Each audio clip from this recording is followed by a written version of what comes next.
wouldn't document such a thing as 11 items for 5 days of travel, but I felt like this had to be documented because those 11 items, plus all of my like regular travel things like, you know, makeup and contacts and glasses and my computer and my camera, all of that fit into this tiny backpack. And I lived out of this backpack for 5 days. Maybe that's not that impressive, but I was pretty impressed with myself, and I thought I would share with you the pieces that I chose to bring with me on a recent trip to the UK. I was in London for a wedding. We were in London for 2 nights and then in Royal Tunbridge Wells for the wedding for 3 nights, because going from a very, very hot climate to a pretty chilly one and having to dress for a wedding on top of that while only bringing something this big, I felt was a challenge.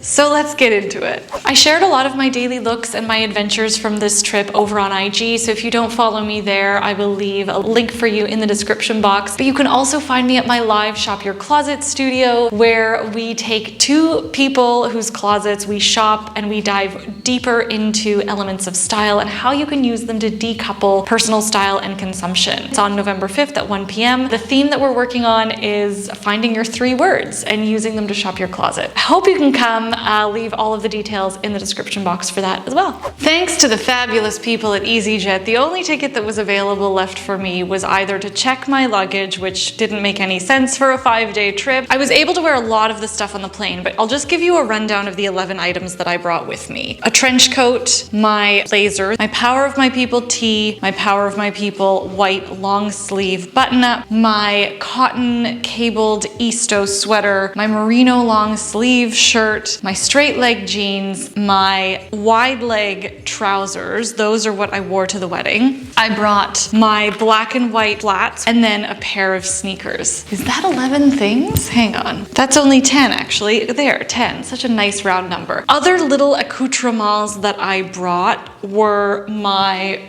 sports bra and a little pair of booty shorts. I managed to be able to fit my pajamas. I brought 2 pairs of glasses, 1 pair of sunnies and 1 pair of ophthalmics, my sleep mask, 2 chunky layered necklaces. I liked how these have a really great visual impact but are not too difficult to pack. And I also brought, of course, my chain link and the Luisa necklace. I also brought a pair of more significant hoops, my Monica Vinegar ones, my Nord green watch, a little bit of makeup, and a little Ziploc baggie with contact lenses and, you know, my vitamins and lozenges because I'm always afraid of getting sick when I travel. And I finally actually managed to bring my cleanser, sunscreen and all that, and deodorant, and a tiny bottle of perfume. I had to fit my laptop, my small little microphones, my AirPods, and my camera. So all of that somehow managed to fit in my bag. But I thought I would also run through some of the looks that I wore and when I wore them, and a couple of reasons why I put these outfits together. So I'm still quite proud of myself. You probably can tell because I've mentioned that about 50 times already, but let's dig into some of the looks.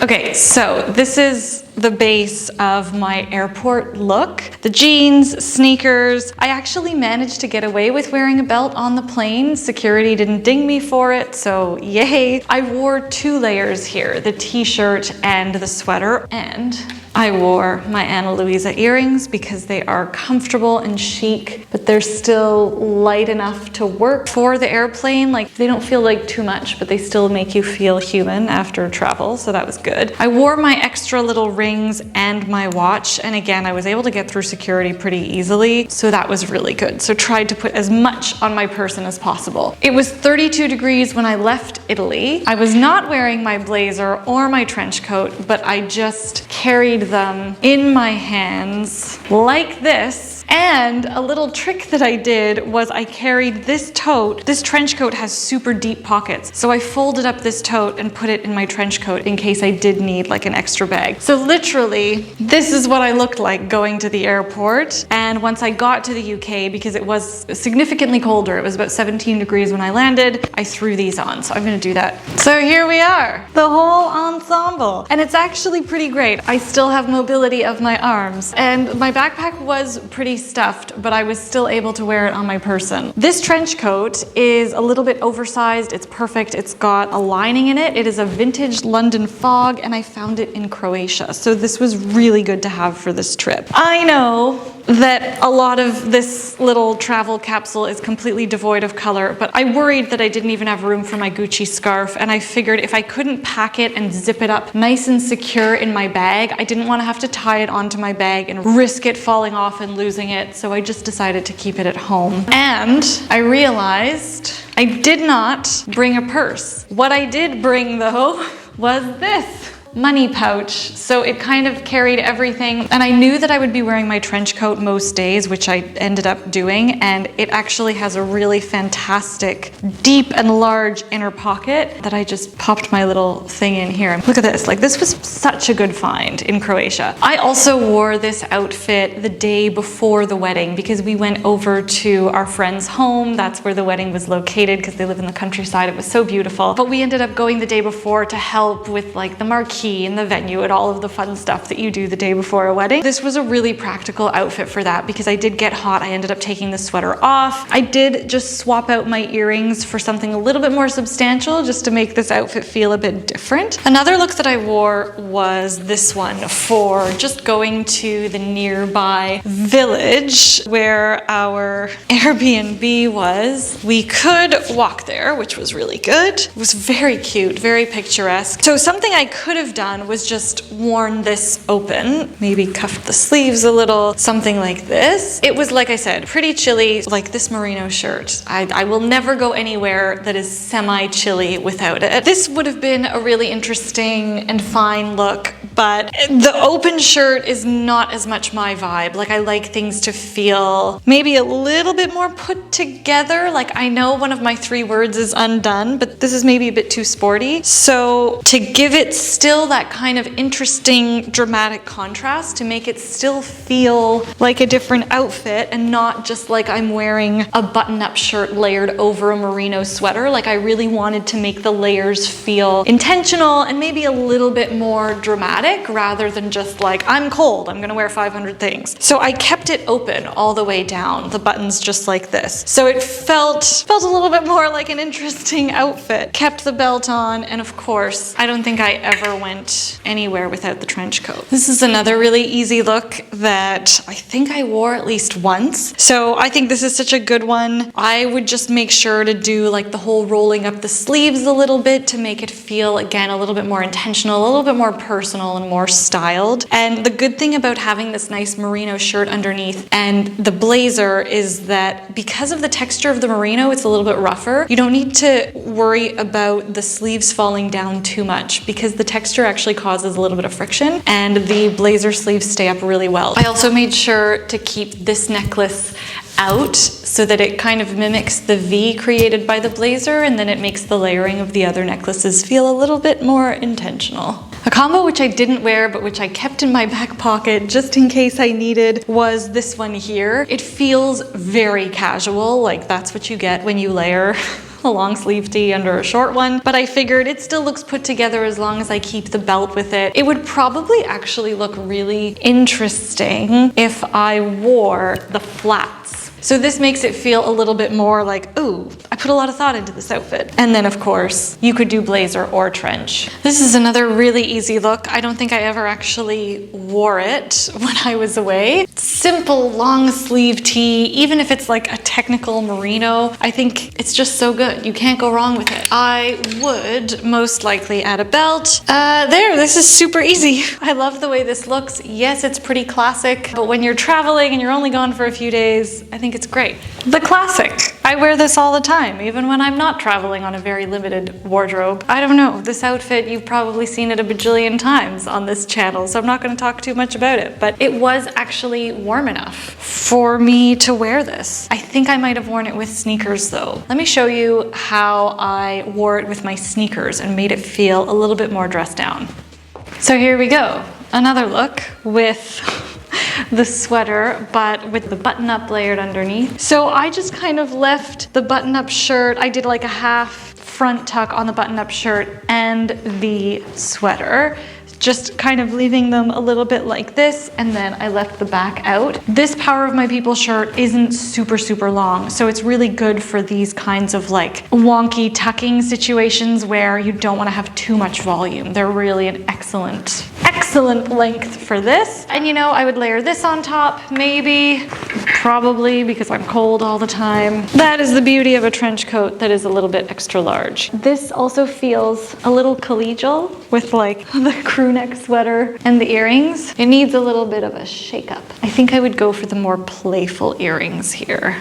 Here's another combo that I did indeed wear. I loved this. It was so comfortable, and I felt that the white breaks up the monotony of black. Although, if you have more colors in your closet, my baby blue shirt was too long to wear with these pants in this way. I knew it wouldn't be as versatile because the length of this shirt is just a lot more versatile for travel, but I could have gone with like, I think a really nice baby blue would have been a nice injection of color. But anyway, this was a look that I actually really loved. Big wide pants are super comfortable. With the sneaker, it balances out the wideness of the leg, gives a little bit of heft, and it makes the collared situation feel a little bit more sport and a little bit less school.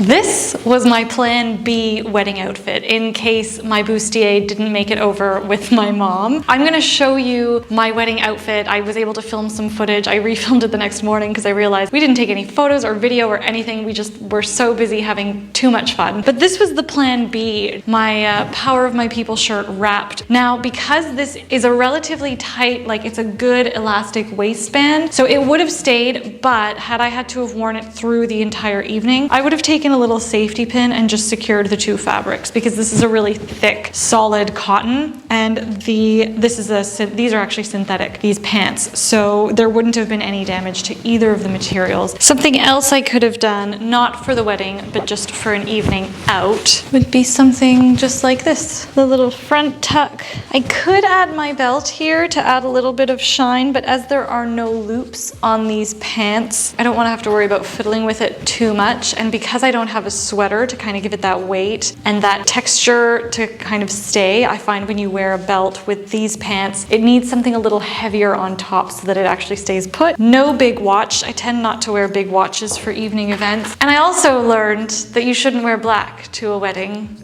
in Europe at least. So my bad for wearing black to this wedding, but I really liked my outfit. I felt great, and that's what counts for me anyway. But apologies if I offended anyone. Another solid look that I didn't wear, but I wore something very similar when we took our hosts out for dinner when we were in Chiswick in London. I'll show you that in just a second, but I had to show you this because I know it's super simple, but I still think it feels really good. With a blazer, it could, oh gosh, there you are.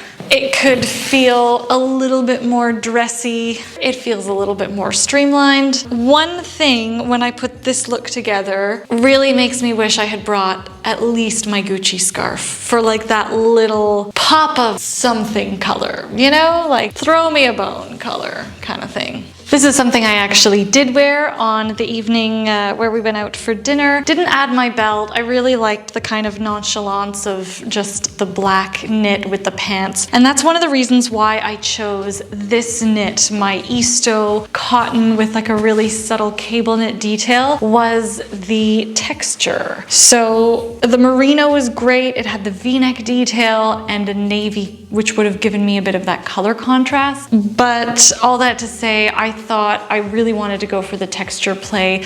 And in London, you know, in keeping with kind of going with the vibe of my environment, I felt like the whole white tee under this kind of crew neck sweater, it's a really current look and it's really easy to achieve. So it feels fresh. I feel like I'm on trend, but it doesn't really require any effort. So that actually would look really good under this. I know this is like the exact same thing I was just wearing, but I find that little white collar does make a really big difference in bringing in the white of the shoe. Like it's just that little added detail that makes me feel a bit more put together. And I could also do this ensemble with the sneaker, and it would just have a little bit more of a sporty vibe, but it would totally work. So that is what I have for you today. I hope you enjoyed the video. Give it a thumbs up if you did, or if you just learned something new. Hit subscribe if you haven't already. Don't forget I have tickets to my live Shop Your Closet studio. I love seeing you there in the chat. We take 2 guests and we shop their closets, so it's very interactive and engaging. I'll leave all the info in the description box. I hope you have a wonderful rest of the week or day, wherever you're at. Thank you so much for watching, and I will be back with another slow fashion video. Ciao!